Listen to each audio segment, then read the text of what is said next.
એક મોટી ખબર ઝી 24 કલાક પર વિધાનસભા ગૃહમાં ગુજરાત નશાબંધી સુધારા વિધેયક પસાર થઈ ગયું છે। આ એક મોટી ખબર છે। નશાબંધી સુધારા વિધેયક બહુમતીથી પસાર।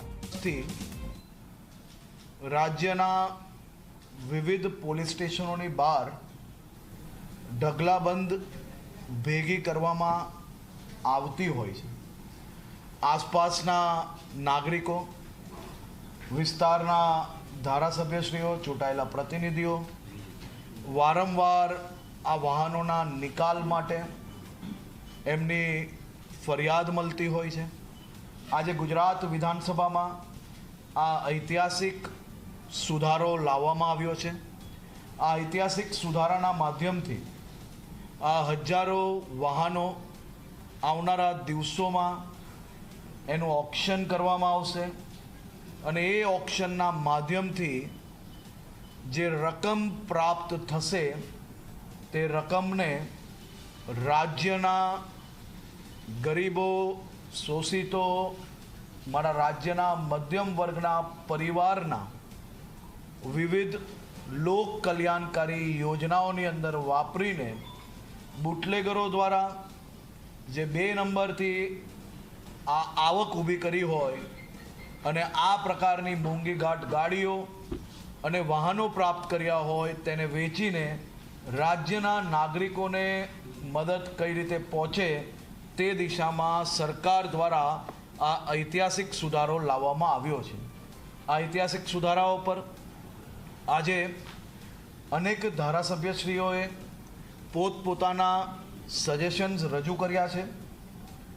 સજેશનોમાંથી લાગુ પડતા સજેશન આવનારા દિવસોમાં નિયમ બનાવતી વખતે તેના ઉપર 100% ધ્યાન આપવામાં આવશે।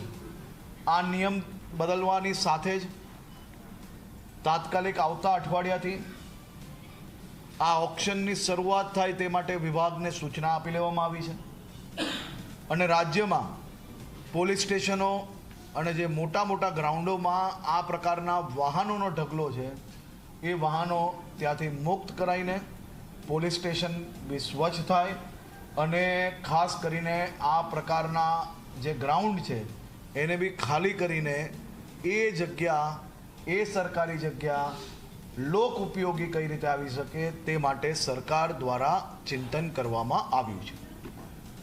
મંત્રીજી, 2 સ્પષ્ટતા છે કે નિર્ધારિત જથ્થો એટલે કેટલો જથ્થો અને જે વાહન પકડા છે એ કેટલા દિવસની અંદર એનું ઓપ્શન? ને વાહન પકડાય તેના પછી આની અંદર 2 વિષય સમજવો ખૂબ જરૂરી છે। એક તો કોર્ટની જે પ્રક્રિયા છે એ પ્રક્રિયાની અંદર વાહન જો પહેલાં જે ટ્રાયલ ચાલે છે એની અંદર મુક્તિ મળી જાય તો કોઈ વિષય નથી, પરંતુ એના જે નિર્ધારિત જે નિયમો બનાવવામાં આવશે એ પ્રકારે જો એની અંદર એને છૂટ ના મળે તો એ વાહનોનું ઓક્શન કરવામાં આવશે। છેલ્લા 2 વર્ષમાં 7500 જેટલા વાહનો આવા ભેગા થયા છે।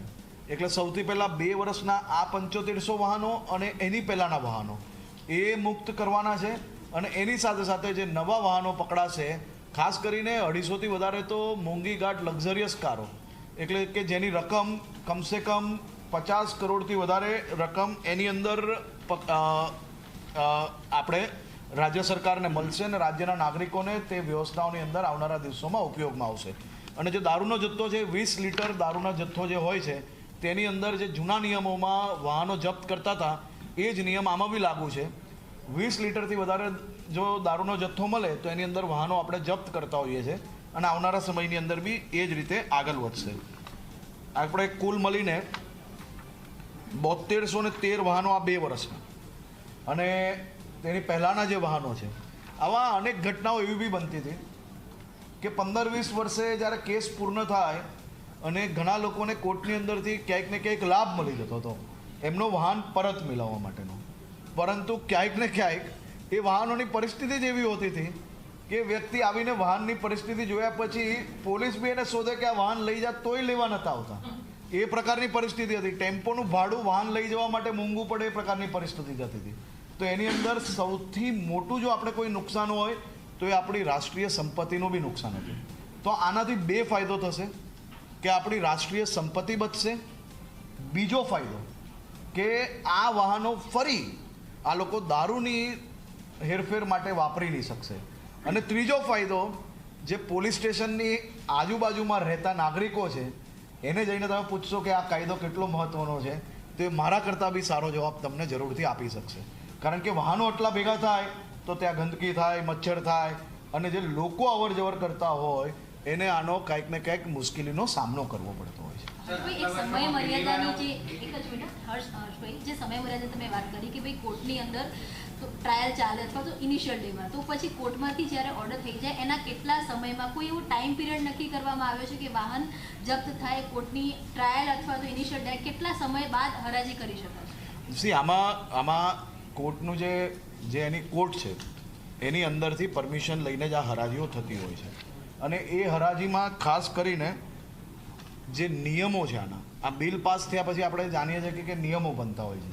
એ નિયમોની અંદર આની બધી જ સ્પષ્ટતા કરવામાં આવશે કે કેટલા દિવસની અંદર એના ઓક્શન થશે, એના પછી જે વાહનો છૂટતા હોય તો એ કઈ રીતે છૂટશે, અને આ રકમની અંદર અગર આ વાહનો જે આપણે જપ્ત કર્યા છે એ વાહનો જે જપ્ત કર્યા છે એની અંદર અગર કોઈ નિર્દોષનું વાહન જપ્ત થયું હોય અને ભવિષ્યની અંદર જો સુપ્રીમ કોર્ટ, હાઈકોર્ટમાંથી એને અગર એના ફેવરમાં ઓર્ડર મળે તો એક તો એનું વાહન અહીંયા કન્ડમ થઈ જાય, ક્યાંક ને ક્યાંક ભંગાર થઈ જશે. પરંતુ આ વાહન આ નવા કાયદાના હિસાબે એનું વાહન ઓક્શન થઈ ગયેલું હોય છે અને 15-20 વર્ષે બી જો એને સુપ્રીમ કોર્ટ કે હાઈકોર્ટમાંથી ચુકાદો પ્રાપ્ત થાય છે તો એને 5% વ્યાજ જોડે એ વ્યક્તિને એનું વાહન, એની વાહનની કિંમત છે એ પરત મળી શકે. એટલે આમાં વિન વિન સિચ્યુએશન છે. કોઈ બીની જોડે અન્યાય ના થાય એની ખાસ ચિંતા કરવામાં આવી છે. 5% વાર્ષિક વ્યાજ વાર્ષિક જ હોય ને. વ્યાજની ચર્ચા તો સવારે હતી, આ તો બિલ હમણાં સાંજે આવ્યું. સર, કેટલાક કિસ્સામાં બુટલેગરો ગાડીઓ ચોરીની વાપરતા હોય છે અને કટિંગ ગાડીઓનો પણ ઉપયોગ થતો હોય છે. તેવામાં તો બુટલેગરની ગાડી તો સીધું કોઈ નુકસાન નહીં. આમાં બુટલેગરે અગર કોઈની ચોરી કરેલું વાહન હોય તો એ તો જેનું વાહન છે એને પરત જ મળવાનું છે. એ તો એનો હક છે, એનું વાહન છે. આ સંપૂર્ણ બુટલેગરના જે વાહનો હોય, અને આ જે 7213 કહું છું, આ 2 વર્ષની અંદર જે 7213ના આંકડા કહું છું, એ સંપૂર્ણ બુટલેગરોના જ વાહન છે. એમાં કોઈની ચોરાયેલી, કોઈની ગાડીઓ એ પ્રકારની પરિસ્થિતિ નથી. સાહેબ, આટલા વર્ષોમાં પહેલી વાર થઈ રહ્યું છે. હવે જે આરટીઓના કાયદા છે એમાં ફિટનેસ ને જે એમની સમય મર્યાદા 15 વર્ષના વાહનો થઈ ગયા હોય એવા પણ ઘણા બધા વાહનો ઘણા રાજ્યભરના પોલીસ સ્ટેશનોમાં આવે છે. તો એને લઈને ઓક્શનમાં કેવી રીતે? હમણાં સુધી ભંગારમાં મોકલવાની બી છૂટ નહીં હતી. એટલે જે નિયમો આરટીઓના લાગુ છે એ નિયમોને બી આની અંદર નિયમોની અંદર જરૂરથી લેવામાં આવશે.